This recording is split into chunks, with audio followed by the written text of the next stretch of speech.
everybody, I hope you're all well and that you're all staying safe. Today we're going to be making Welsh cakes. You're lucky that I've got any left to show you because my family have been eating them all because they're so lovely. Make sure you wash your hands before you start, and because we will be using the oven, a griddle, you need to make sure you get an adult to help you today. For Welsh cakes you need 8 ounces of self-raising flour. I have found it really difficult to get self-raising flour, so I'm using plain flour and I'm putting in about 4 teaspoons of baking powder. That should be just as well. So the first thing you're going to do is add your 4 ounces of salted butter. I'm actually using Flora because it's what I can get hold of, and I'm going to rub this into very light breadcrumbs. So you need to get underneath and push it through your fingers quite gently. Keep it quite light so they start to resemble fine breadcrumbs, and that's when you've done the mix enough. Add in your 3 ounces of caster sugar, put that in, and add in a handful of sultanas. I'm going to be quite generous though because I quite like them with lots of sultanas in. Break your egg, and you just need 1 free-range egg, and you're going to beat it.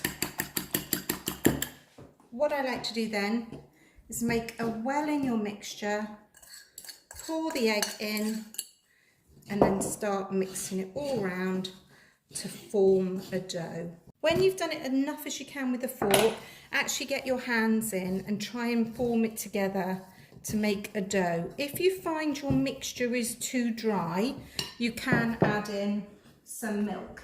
However, I think this is all right actually. So we're going to stick with this. So when your dough is all nice and soft, you're going to take it out, get your rolling pin and roll. Just move it into the flour so it does the hard work for you, and you want them to be about ½ an inch thick. This is so they will cook. If it's sticking, just flick a little bit of flour on it, don't worry about it. So, happy with how thick you've rolled it out, you can then take your cutter. I'm going to just use a little heart cutter.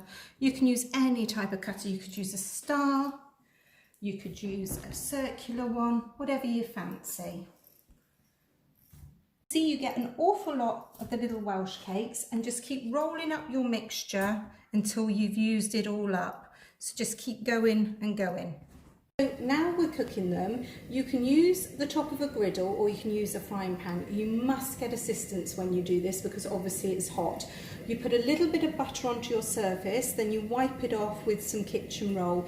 You're going to have to batch cook them, so I'm only doing 5 at the moment. And you cook them 2 to 3 minutes on each side, and let's have a look, and that's perfect. And leave it again for 2 to 3 minutes. That's what they'll look like when they come off the griddle, and then you sprinkle them with caster sugar.